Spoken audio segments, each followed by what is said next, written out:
మహాదేవ శ్రీమాత్రే నమః. Welcome to our channel.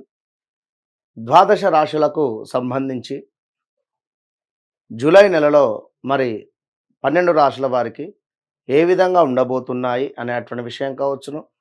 అదేవిధంగా ఏ రాశుల వారికి అద్భుతమైనటువంటి రాజయోగాలు పట్టబోతూ ఉన్నాయి. మరి ఇక్కడ సూర్యుడు శుక్రుడు కూడా కలవబోతూ ఉన్నారు ఈ నెలలో. కనుక ఈ ద్వాదశ రాశులలో ఎవరికి బాగుంది, ఎవరికి బాగాలేదు అనేటువంటి విషయాన్ని క్షుణ్ణంగా కూడా ఈ యొక్క వీడియోలో మనం తెలుసుకుందాం. ముందుగా విషయం ఏమిటి అంటే, గోచారం వేరయ్యా, గ్రహచారం వేరు. ఈ విషయాన్ని మీరు గమనించుకోండి. గోచారంలో గ్రహాలు మారుతూ ఉంటాయండి. మనకు కుజుడు 40 రోజులకు ఒకసారి, 45 రోజులకు, అదేవిధంగా శుక్రుడు 20-25 రోజులలో, చంద్రుడు 1-2 రోజులలో మారిపోతూ ఉంటాడు. గురువు సంవత్సరానికి ఒకసారి మారిపోతూ ఉంటాడు. శని భగవానుడు 2.5 సంవత్సరాలకు ఒకసారి మారిపోతూ ఉంటాడు. కానీ మీరు జన్మించినటువంటి సమయంలో ఒక లగ్నం అనేటువంటిది ఒకటి ఏర్పడుతుందండి. అది 100% కరెక్ట్. అందులో ఏ గ్రహాలు కూడా మారవు. లగ్నం ఏదైతే ఉంది ఆ లగ్నాన్ని ఆధారంగా చేసుకొని ఏ గ్రహాల యొక్క స్థితిగతులు, అదేవిధంగా ఈ గ్రహాలు ఏ నక్షత్రంలో ఉన్నవి అనేటువంటిది ప్రజెంట్గా నడుస్తుంది. పాస్ట్ ఏ విధంగా ఉంది, రేపు ఏ విధంగా ఉండబోతూ ఉన్నది అనేటువంటిది క్లియర్ కట్గా అర్థమవుతుంది. ఎందుకంటే సబ్జెక్ట్ ఉంటే అమ్మవారి దయ వలన తప్పకుండా డేట్ ఆఫ్ బర్త్, పుట్టిన సమయం కొట్టగానే వారి యొక్క జాతకం మనకు దర్శనమిస్తుంది. ఈ విషయాన్ని గమనించుకోండి. మరొక మాట, వ్యవహారిక నామము వేరుంటుంది, జన్మనామం వేరే ఉంటుందండి. ఉదాహరణకు రమేషు అనేటువంటిది నామకరణం ఉందనుకోండి, తన యొక్క జన్మనామము ఏ లక్ష్మణో ఏ సురేషో ఉంది అనుకుంటే తను రెండు రకాలుగా కూడా ఈ యొక్క జాతకాన్ని పర్యవేక్షించుకోవాలి. ఎందుకు అంటే, ఇప్పుడు గ్రహచారం వేరు, గోచారం వేరు. మీ యొక్క పేరు సురేష్ ఉంది అనుకుందాము, మీ జన్మనామం లక్ష్మణ్ ఉంది అనుకుందాం. చూశారా, లక్ష్మణు అంటే మనకి ఏమొస్తుంది, మేషరాశి కింద పడడం జరుగుతూ ఉంటుంది. మరి సురేషు అంటే శతభిష నక్షత్రము మనకు కుంభరాశి చూసుకోవాల్సి వస్తుంది. కనుక తప్పకుండా మరి ఏది నిర్ధారణ అనేటువంటిది గురువులను కలిసి మీరు మరి ప్రజెంట్గా ఉండేటువంటి సిచ్యువేషన్ గురించి తెలుసుకోవాల్సిందిగా కోరుకోవడం జరుగుతున్నది. మహాదేవ శ్రీమాత్రే నమః. జూలై నెలకు సంబంధించి కన్యా రాశి వారికి ఏ విధంగా ఉంది అనేటువంటి విషయాన్ని చూసుకుందాం. ఇక్కడ కన్యా రాశి అనగానే మనకు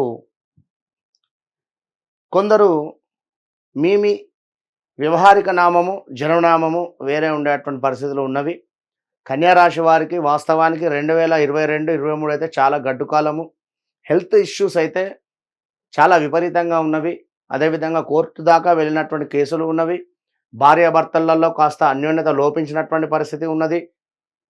ఎక్కడైనా డబ్బులు తీసుకున్న దగ్గర కూడా వారు ఇంటి మీదకి వచ్చి కూర్చొని డబ్బులు ఇవ్వండి అనేటువంటి దాఖలాలు కావచ్చును.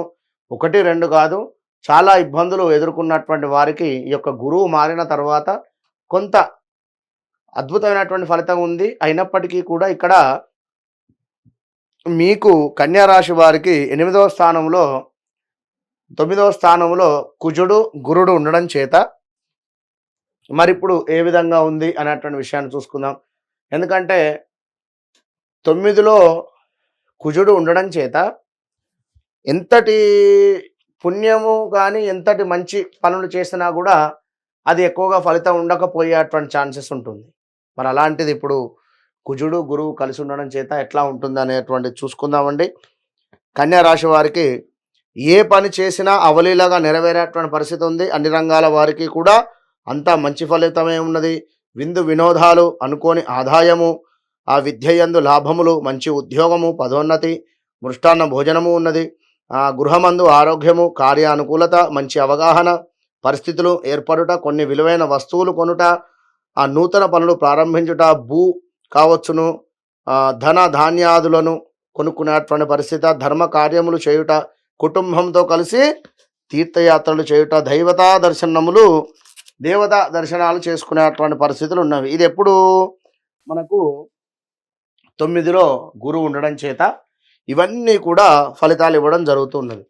మరి ఇక్కడ 11వ స్థానంలో కూడా సూర్యుడు శుక్రుడు ఉండడం చేత లాభస్థానంలో సూర్యుడు శుక్రుడు ఉండడం చేత 12వ స్థానానికి అధిపతి అయినటువంటి సూర్యుడు 11లో ఉండడము, అదేవిధంగా 9వ స్థానానికి అధిపతి అయినటువంటి శుక్రుడు 11వ స్థానం ఉండడం చేత పూర్వజన్మ సుకృతంగా భావన చేసుకోండి.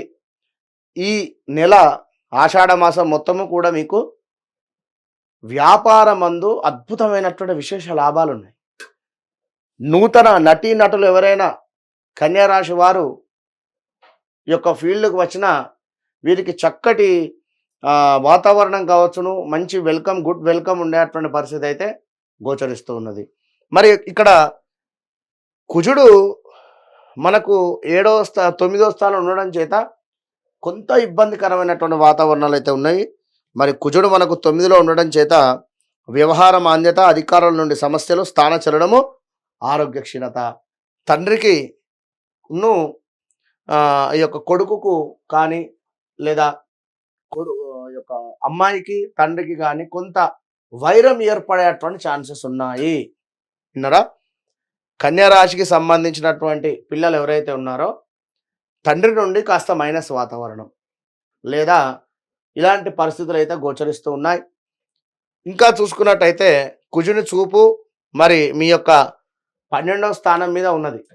12వ స్థానం మీద కుజుని చూపు ఉండడం వలన కొంత నిద్ర సమస్యలు, నిద్రలేమి సమస్యలు, నిద్ర ఉండకుండా అంటే నైట్ డ్యూటీస్ ఏమైనా ఉండేటువంటి పరిస్థితులు కానీ లేదా ఏమైనా చిన్నపాటి ప్రమాదాలు జరిగేటువంటి పరిస్థితులు ఉన్నవి. మరి ఇక్కడ కుజుని చూపు మీకు ద్వితీయ భావము, అదేవిధంగా చతుర్థ భావంలో ఉండడం జరుగుతూ ఉన్నది. 7, 8 కన్యా రాశి వారికి. మరి ఇక్కడ మనకు 3, 4 రెండు కూడా రన్ అవుతున్నవి. మరి 3, 4 అంటే సర్వకార్య సిద్ధి ఉన్నది, అనూహ్య ధనప్రాప్తి ఉన్నది. మరి 4వ స్థానంలో యంత్ర సంబంధ ప్రమాదాలు, గాయాలు, దుష్టులతో కలహాలు ఉన్నవి. పైత్య సంబంధిత అంటే స్కిన్ రిలేటెడ్ ఇష్యూస్. కన్యా రాశి వారు వాహనము 2 వీలర్ కానీ 4 వీలర్ కానీ నడిపే ప్రయత్నంలో చాలా జాగ్రత్త. అదేవిధంగా కన్యా రాశి వారు మీకంటే చిన్నవారైనటువంటి వారితో ప్రేమగా మాట్లాడండి. మీ తమ్ముడు కావచ్చును, చెల్లె కావచ్చును. ఎందుకంటే ఇక్కడ తృతీయ భావం మీద శని యొక్క చూపు కూడా పడుతూ ఉంది కనుక కొంత జాగ్రత్తగా వారితో డీల్ చేయండి. ఒకవేళ మనీ రిలేటెడ్ ఏమైనా ఇష్యూస్ ఉన్నట్టయితే ఈ నెల ఆగండి. నెక్స్ట్ మంత్లోనే ఏమైనా కూడా మనీ రిలేటెడ్ ఇష్యూస్ పెట్టుకోండి. విన్నారా? All the best.